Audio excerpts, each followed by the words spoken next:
Good morning, students. Today we are going to start chapter 4 of history, tribals, ticus and the vision of a golden age. अब इस topic का मतलब क्या है इस heading का? ट्राइबल्स मतलब जो ऐसी जातियाँ जो जंगल में रहती हैं और वहीं से अपना सारा गुजारा करती हैं, लाइवलीहुड चलाती हैं। और टिकुस मतलब एक्सटर्नल पर्सन, मतलब आउटसाइडर्स जो हैं। और विजन ऑफ गोल्डन एज का मतलब है कि जब ब्रिटिशर्स या फिर ट्रेडर्स या फिर मनी लैंडर्स जो हैं वो उनका इंटरप्शन बढ़ गया ट्राइबल्स की लाइफ में, तो वो लोग ये सोचते थे कि जिस दिन ये लोग बाहर हो जाएंगे तो वो हमारे लिए गोल्डन एज होगी, मतलब एक गोल्डन ईरा हमें मिल जाएगा, जिसको ये लोग गोल्डन एज की एक्सपेक्टेशन करते थे कि कभी आएगी। तो हम क्या बात कर रहे हैं कि ट्राइबल्स जो हैं वो ट्राइब्स जो हैं वो कैसे रहती थी। तो 1895 में एक बिरसा नाम का एक पर्सन था जो कि छोटा नागपुर, जो कि बिहार या झारखंड के एरिया में था, और वो इधर उधर घूमता रहता था जंगलों में। तो लोग जो हैं वो उसको काफ़ी मानते थे और उसका ये कहना था कि अगर आप फॉरेस्ट में इंटरफेयर ना करो तो हम हर बीमारी को ठीक करने की दवाई और जो ग्रेन्स हैं उनको भी मल्टीप्लाई करने में जंगल्स जो हैं वो हमारे हेल्प कर सकते हैं। तो उसने ये डिक्लेयर कर दिया कि गॉड ने मुझे अपॉइंट करा है लोगों को ट्रबल से बचाने के लिए, उनको स्लेवरी से बचाने के लिए, जो कि आउटसाइडर्स हमसे उम्मीद कर रहे हैं कि हम उनके स्लेव बन जाएं। तो इस तरह से लोग जो हैं वो उसको काफ़ी मानते थे। बिरसा एक मुंडा फैमिली से था। मुंडा मतलब एक ट्राइब थी, और सिर्फ मुंडा के लोग ही उसको फॉलो नहीं करते थे, बल्कि संथाल्स और रायंस जो हैं ये लोग भी उनको फॉलो करते थे, उसको फॉलो करते थे। तो जैसे ये पिक्चर में आप देख रहे हैं कि ये डोंगरिया कांढा ट्राइब है उड़ीसा की, जो कि विमेंस जो है वो अपना मार्केट का काम करके आ रही हैं। तो बिरसा की क्या प्रॉब्लम थी और कैसे उसको टैकल करा गया। तो अब ये देखा गया कि जो डिकुस थे, डिकुस मीन्स जो आउटसाइडर्स थे, तो इनको ये जो ट्राइब्स थी एक्चुअली इनका लाइफस्टाइल कैसा था कि इनमें जैसे हिंदू कल्चर में क्या होता है कि हायर और लोअर पीपल होते हैं, थोड़ी ऊंची जात नीची जात होती है। तो ट्राइबल्स में ऐसा कुछ नहीं होता, मतलब बहुत सारी ट्राइब्स हैं, अलग अलग ट्राइब्स हैं, लेकिन वो सब इक्विवेलेंट हैं। ऐसा नहीं है कि कोई ऊंचा है कोई नीचा है, वो कोई थोड़ा बहुत अमीर गरीब हो सकता है, अमीर गरीब इन द सेंस कि किसी के पास काऊ बफलोस ज़्यादा होंगी कम होगी इस तरह से, लेकिन बहुत ज़्यादा ऊंचे वर्ग का और नीचे वर्ग का जैसा कि हिंदू कल्चर में है ऐसा कुछ नहीं होता है। तो how did tribal groups live, तो एक लोग कैसे रहते थे। कुछ लोग झूम कल्टीवेटर्स थे। झूम कल्टीवेटर्स क्या होते हैं कि एक कोई भी ज़मीन को ये लोग पेड़ काट लेते हैं, उसको जला देते हैं सारा वेस्ट जो है, और उसके बाद जो जला के उसकी एशेस बचती हैं वो कहा जाता है कि पोटेशियम रिच होती हैं, उसको मिट्टी में मिला देते हैं और उसके बाद सीड्स को ऐसे ही स्कैटर कर देते हैं। मतलब जैसे आज के टाइम पे हमारे यहाँ हम लोग मतलब क्या करते हैं कि उसको खेत को पहले प्लो करते हैं, फिर अच्छे से सीड्स को लगाते हैं। ये ऐसा नहीं करते थे ये लोग, बस उस ऐश को, जो बर्नट ऐश होती थी, उसको मिट्टी में मिलाते थे और उसके बाद सीड्स को ऐसे ही स्कैटर कर देते थे। और उसके बाद फिर एक बारी एक ज़मीन को यूज़ करने के बाद ये लोग शिफ्ट कर जाते थे नेक्स्ट ज़मीन के पास, और उस ज़मीन को खाली छोड़ देते थे कुछ सालों के लिए। तो फैलो मीन्स खाली छोड़ना। तो शिफ्टिंग कल्टीवेटर्स जो हैं वो हिली एरियाज़ में और फॉरेस्टेड नॉर्थ ईस्ट के या सेंट्रल इंडिया के फॉरेस्टेड ट्रैक्स में होती थी।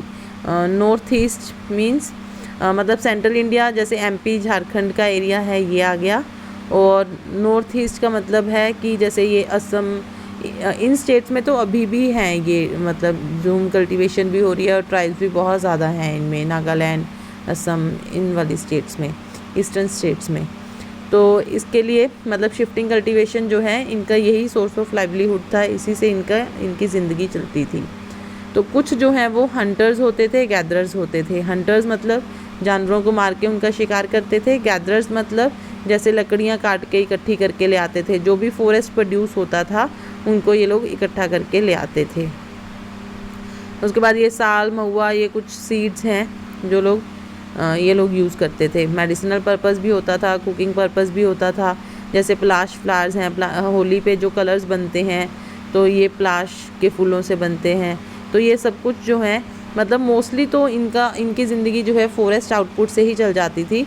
लेकिन अगर कोई ऐसी चीज़ जो इनको बाहर से लेनी पड़ती थी, तो ये अपना फॉरेस्ट आउटपुट बाहर सेल करके उसी पैसे से जो है वो बाहर से फूड ग्रेन्स वगैरह ले आते थे।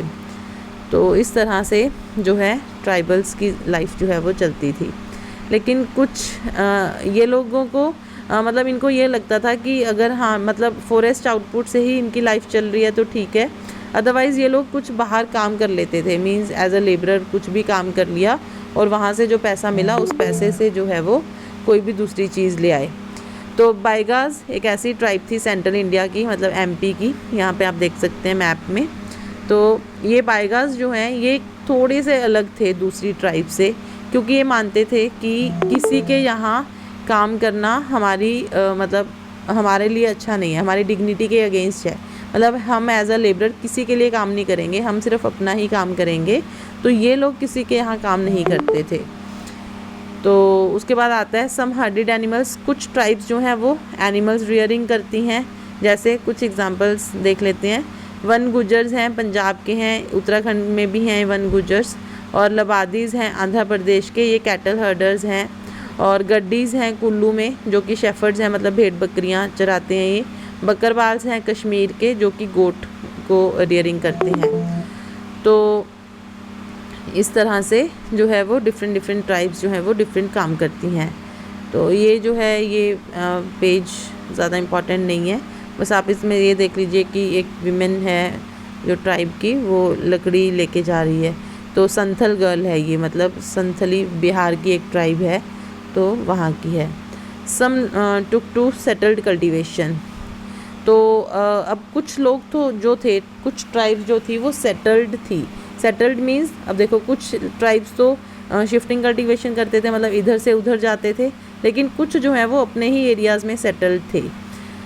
तो इनमें क्या होता है कि ट्राइब्स में एक्चुअली होता क्या है कि ऐसा नहीं है कि किसी एक की प्रॉपर्टी है तो वो सिर्फ उसी की है, ये पूरी ट्राइब की होती है। तो मतलब कॉमन प्रॉपर्टी होती है। तो इस तरह से ये लोग उसी प्रॉपर्टी के ऊपर रूल करते थे, उसी के ऊपर कल्टीवेशन करके अपनी लाइवलीहुड चला लेते थे। तो इस तरह से इनका सेटल्ड कल्टीवेशन होता था। तो ये लोग मूव नहीं करते थे प्लेस टू प्लेस। तो इन्होंने स्टार्ट करा प्लो करना लैंड को, और फिर उसके बाद जो छोटा नागपुर मतलब झारखंड के मुंडास थे, तो इन्होंने मतलब जो भी लैंड इनकी होती थी, ये उसके ऊपर ओरिजिनल सेटलर्स बन के जो है वो फार्मिंग करते थे। उसके बाद ब्रिटिशर्स ने ये ऑब्ज़र्व किया, मतलब जब ब्रिटिशर्स रूल कर रहे थे इंडिया में, तो उन्होंने ये ऑब्ज़र्व करा कि कुछ जो ट्राइब्स हैं वो काफ़ी सिविलाइज्ड हैं, जैसे मतलब गोंड्स हैं, संथाल्स हैं, ये लोग काफ़ी सिविलाइज्ड हैं रादर देन हंटर गैदरर्स और शिफ्टिंग कल्टीवेटर्स। मतलब जो हंटर गैदरर्स हैं, शिफ्टिंग कल्टीवेटर्स, क्योंकि ये मूव ऑन करते रहते हैं, तो गोंड्स और संथाल जो हैं ये ज़्यादा सिविलाइज्ड है, मतलब हम इनसे अच्छे से बात कर सकते हैं। और हमें सिविलाइज्ड और सेटल्ड लोग ही चाहिए। ब्रिटिशर्स को क्यों चाहिए थे? क्योंकि जो मूव ऑन करते रहेंगे वो ब्रिटिशर्स को टैक्स ही नहीं देंगे। मतलब जो ट्राइब आज एक जगह से दूसरी जगह मूव ऑन कर रहे हैं, डेली शिफ्ट कर रहे हैं, तो वो ब्रिटिशर्स उनसे टैक्स कलेक्शन कैसे करेंगे? तो आज वो इस एरिया में है, कल वो उस एरिया में चले जाएंगे। तो ब्रिटिशर्स चाहते थे कि जो सब ट्राइब्स हैं वो एक ही जगह पे सेटल हो जाएं। तो नेक्स्ट हम देखते हैं how did colonial rule effect tribal lives. तो ट्राइब्स की जो लाइफ हैं उनको कैसे इफ़ेक्ट करा कॉलोनियल रूल ने, मतलब ईस्ट इंडिया कंपनी कह लीजिए या फिर ब्रिटिश गवर्नमेंट कह लीजिए। तो ट्राइबल चीफ्स जो हैं उनके साथ क्या हुआ? ब्रिटिश के आने से पहले कुछ मतलब ट्राइबल चीफ्स बन जाते थे, मतलब कुछ लोग जो हैं वो ज़्यादा इम्पोर्टेंट अपने आप को मानते थे। वैसे तो ये लैंड सबकी होती है, इक्वल शेयर होता है सबका, लेकिन फिर भी ये थोड़ी थोड़ी लैंड के ऑनर्स बन जाते थे। और एक बंदा चीफ बन जाता था जो कि खुद काम नहीं करता था, वो दूसरों से कराता था। तो इस तरह से एक इनका चीफ होता था, बाकी सब लोग जो है वो उसके अंडर होते थे। तो लेकिन किसी के भी पास लैंड का टाइटल नहीं होता था, मतलब ऐसा नहीं होता था कि ये लैंड मेरी है, ये मेरी है, बस ड्यूटी होती थी कि इस लैंड को आपने कल्टीवेट करना है। तो अब उसके बाद क्या हुआ कि जब ब्रिटिशर्स आए तो उन्होंने कुछ लैंड लॉज बना दिए, मतलब ऐसे लॉज बना दिए कि आपको ये लॉज जो हैं वो फॉलो करने ही पड़ेंगे। तो अब इससे क्या हुआ कि इन ट्राइब्स की जो फ्रीडम थी वो चली गई, बिकॉज जो ब्रिटिशर्स लॉज लेके आए थे वो ऐसे थे कि आप आज़ादी से अपने जंगल में भी घूम नहीं सकते हो। तो इस तरह से इनकी जो फ्रीडम है वो चली गई। नेक्स्ट आता है what happen to the shifting cultivators. अब जो शिफ्टिंग कल्टीवेटर्स थे इनके साथ क्या हुआ। अब ये पिक्चर में आप देख रहे हैं कि एक लॉग हाउस बना रहा है। ये निशी ट्राइब का एक पर्सन है जो कि नॉर्थ ईस्ट में है। तो निशी ट्राइब जो है वो नॉर्थ ईस्ट में है। तो नेक्स्ट आता है कि शिफ्टिंग कल्टीवेटर्स के साथ क्या हुआ। तो ब्रिटिशर्स ने क्या कहा कि आप लोगों को एक जगह पे सेटल होना पड़ेगा और मतलब आप पीजेंट कल्टीवेटर्स बनोगे। अब ब्रिटिशर्स ने ऐसा क्यों कहा, ताकि वो उनको कंट्रोल कर पाएँ। तो लेकिन अब ये सारा सिस्टम जो है ये काफ़ी प्रॉब्लम क्रिएट करने वाला था, बिकॉज़ ये लोग शिफ्टिंग करते ही इसलिए थे क्योंकि एक लैंड जो है वो बैरन हो जाती थी। मतलब पानी की बहुत कमी होती थी, इरिगेशन फैसिलिटीज़ तो इतनी थी ही नहीं। तो एक ही लैंड से अगर आप बार बार खेती करोगे तो उस लैंड से कुछ भी आउटपुट निकल के नहीं आएगा। तो इसलिए ज़रूरी था इनके लिए शिफ्ट करना। तो लेकिन ब्रिटिशर्स ने अब इनकी शिफ्टिंग के ऊपर जो है वो बैन लगा दिए, रिस्ट्रिक्शंस लगा दी, और वो चाहते थे कि ये लोग नहीं शिफ्ट करें। तो ये जो आप पिक्चर देख रहे हैं ये भील कम्युनिटी या ट्राइब्स की हैं, जो कि भील कम्युनिटी कहाँ पे है, गुजरात में है। तो उसके बाद आता है कि forest laws and their impact. तो फॉरेस्ट लॉज क्या बनाए थे ब्रिटिशर्स ने और उनका क्या इम्पैक्ट हुआ ट्राइबल्स की लाइफ के ऊपर। तो ब्रिटिश ने अपना जो रूल है वो एक्सटेंड कर लिया था फॉरेस्ट के ऊपर, और उन्होंने डिक्लेयर कर दिया था कि फॉरेस्ट जो है वो सरकार की, मतलब गवर्नमेंट मतलब ब्रिटिश गवर्नमेंट की प्रॉपर्टी है। तो जो भी गवर्नमेंट लॉज बनाएगी सबको वो फॉलो करने होंगे।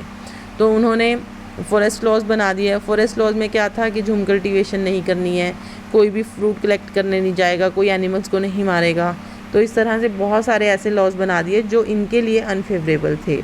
लेकिन बाद में ब्रिटिशर्स को ये भी समझ आया कि जो भी वो कंस्ट्रक्शन एक्टिविटी कर रहे हैं, लाइक रेलवे उनका सबसे इम्पोर्टेंट प्रोजेक्ट था कि रेलवे के लिए इनको लकड़ी तो चाहिए। अब अगर फॉरेस्ट ट्राइब्स जो हैं यही जंगल में नहीं घूमेंगी तो लकड़ी हमारे लिए कौन काटेगा। मतलब अगर हम इन सबको जंगलों से बाहर निकाल देंगे तो हमारे लिए लेबर कौन करेगा।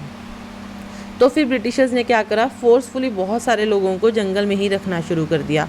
अब ये सब कुछ जो है वो ट्राइबल्स के बहुत अगेंस्ट जा रहा था। मतलब पहले तो लॉज अगेंस्ट थे, फिर उसके बाद फोर्सफुली उनको वहाँ काम कराना एज अ लेबरर, ये सब अगेंस्ट था।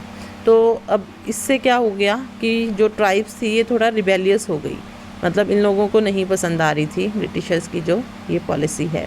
तो बहुत सारी जगह पे रिवोल्ट भी हुए, जैसे एक इम्पॉर्टेंट रिवोल्ट है सोंग्राम संगमा, कहाँ हुआ, असम में हुआ 1906 में। और फिर फॉरेस्ट सत्याग्रह भी हुआ 1930 में सेंट्रल प्रोविंसीज़ में। सेंट्रल प्रोविंसीज़ मतलब मध्य प्रदेश, झारखंड का कुछ एरिया। तो उसके बाद है कि ट्रेड में प्रॉब्लम क्या थी। तो 19th सेंचुरी में जो ट्रेडर्स और मनी लैंडर्स थे ये फॉरेस्ट मतलब ट्राइब्स की हेल्प करने आते, लेकिन ये लोग जो है वो इनको लोन दे देते थे समटाइम्स, और इनसे मतलब इनको वेजिस के ऊपर इनको काम भी देने को तैयार थे, लेकिन ये लोग इनको बहुत ज़्यादा लूटते थे। मीन्स अगर इन्होंने कुछ भी एक amount loan as a loan ले ली तो इसके ऊपर 50% 60% जो है वो इंटरेस्ट रेट चार्ज कर देते थे। तो इस तरह से इनको लगता था, ट्राइबल्स को लगता था कि ये लैंडर्स जो हैं ये हमें लूटने के लिए ही हैं। मनी लैंडर्स जो हैं या फिर ब्रिटिशर्स जो हैं ये सब लोग हमारे दुश्मन हैं, मतलब हमें लूटने के लिए ही हैं ये लोग।